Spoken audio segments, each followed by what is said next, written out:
Para saudara dan saudari yang Tuhan cintai, dari Tondok Lepongan Bulan, Tanah Matarkalo, kampung halaman di mana saat ini saya sedang menikmati cuti di tengah-tengah keluarga, kembali saya mengunjungi saudara-saudari sekalian lewat renungan harian dari Paroki Santo Petrus dan Paulus Sargapura, edisi hari Sabtu, tanggal 23 Juli 2022, dalam masa biasa yang ke-16.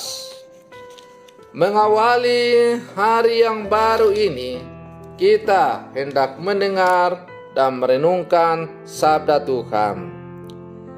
Marilah sebelum kita mendengar dan merenungkan sabda Tuhan, kita berdoa. Dalam nama Bapa dan Putra dan Roh Kudus. Amin. Allah Bapa Maha Pengasih, Engkau tinggal dalam diri kami. Bila kami melakukan amal baik, kami mohon ajarilah kami menghayati sabdamu, dan resapilah kami dengan kebijaksanaan putramu, jalan kehidupan kami. Bersabdalah ya Tuhan, kami siap mendengarkan. Terpujilah Engkau Bapa, Putra dan Roh Kudus, kini dan sepanjang segala masa. Amin. Para saudara dan saudari yang Tuhan cintai, sabda Tuhan yang hendak kita dengar dan kita renungkan untuk mengawali hari yang baru ini diambil dari Injil Matius pasal 13 ayat 24 sampai 30. Tuhan bersamamu. Inilah Injil suci menurut Matius. Pada suatu hari, Yesus membentangkan suatu perumpamaan kepada orang banyak. Hal kerajaan surga itu seumpama orang yang menaburkan benih baik di ladangnya. Tetapi pada waktu semua orang tidur, datanglah musuhnya menaburkan benih lalang di antara gandum itu, lalu pergi. Ketika gandum tumbuh dan mulai berbulir, tampak jugalah lalang itu. Maka datanglah hamba-hamba tuan ladang itu dan berkata kepadanya, "Tuan, bukankah benih baik yang Tuan taburkan di ladang, Tuan? Dari manakah lalang itu?" Jawab tuan itu, "Seorang musuh yang melakukannya." Lalu berkatalah para hamba itu, "Maukah Tuan supaya kami pergi mencabuti lalang itu?" Tetapi ia menjawab, "Jangan, sebab mungkin gandum itu ikut tercabut pada waktu kalian mencabut lalangnya. Biarkanlah keduanya tumbuh bersama sampai waktu menuai tiba. Pada waktu itu, aku akan berkata kepada para penuai, kumpulkanlah dahulu lalang itu dan ikatlah berberkas-berkas untuk dibakar. Kemudian kumpulkanlah gandumnya ke dalam lumbungku." Demikianlah sabda Tuhan. Para saudara dan saudari yang Tuhan cintai, halangan dan hambatan seringkali menjadi sesuatu yang meresahkan. Tidak ada seorang pun di dunia yang menghendaki adanya halangan dan rintangan dalam hidupnya. saya percaya banyak dari kita berjuang agar hidup tanpa hambatan, agar semua urusan dapat berjalan dengan semestinya.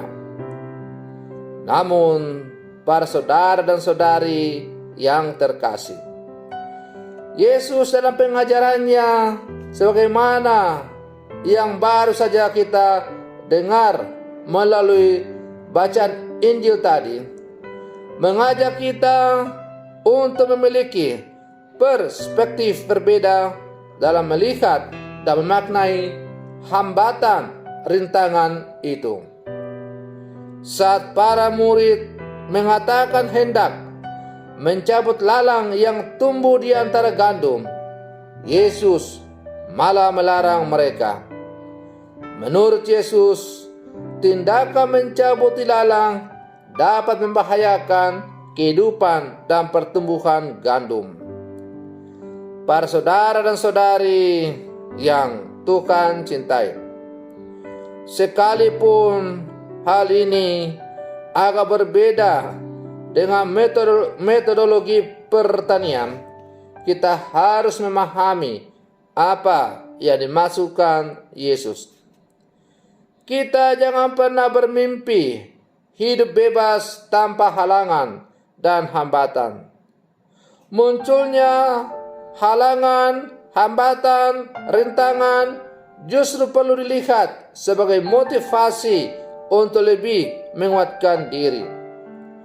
Maka dalam sejarah gereja kita tahu bahwa begitu banyak goncangan dan serangan yang dialamatkan kepada gereja. Namun, berbekal inspirasi Yesus ini, gereja dapat bertahan, bahkan semakin berdiri kokoh. Adalah sebuah kebenaran jika dikatakan di wilayah-wilayah minoritas, kekristenan justru semakin berwajah Kristus. Sebab hadirnya tantangan dan hambatan justru membuat kita semua belajar untuk kuat, belajar untuk mempertegas identitas kita, belajar untuk semakin mendalami, mengerti dan memahami apa yang kita imani.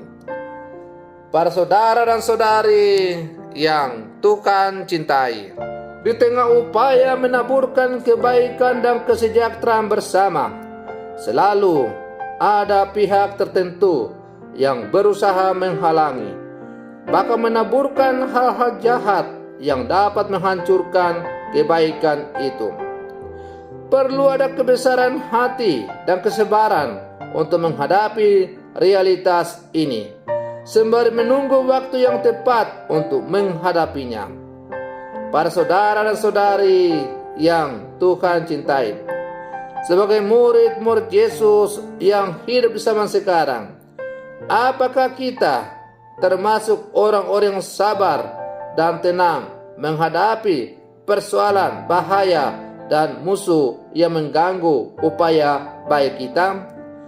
Ataukah kita membangkitkan amarah dan membalas kejahatan dengan kejahatan? Para saudara dan saudari yang Tuhan cintai, peganglah kata-kata saya ini. Meskipun kejahatan itu sehebat apapun dan kebaikan itu hanya sekecil biji sawi, tapi yakin dan percayalah bahwa entah lambat atau cepat, pasti yang namanya kebaikan itu akan menang. Apalagi kebaikan yang didasarkan pada kehendak Allah itu sendiri. Entah lambat atau cepat, pastilah kehendak Allah itu akan menang. Oleh karena itu, sebagai murid-murid Yesus yang hidup zaman sekarang, jangan pernah ragu, takut dan bimbang menghadapi berbagai macam-macam tantangan yang muncul akibat pewartaan kita sebagai orang-orang yang percaya kepada Yesus. Teruslah bersaksi tentang Kristus dalam seluruh kehidupan yang nyata. Yakin dan percaya Kristus pasti akan menang. Semoga demikian. Selamat pagi. Tuhan Yesus memberkati.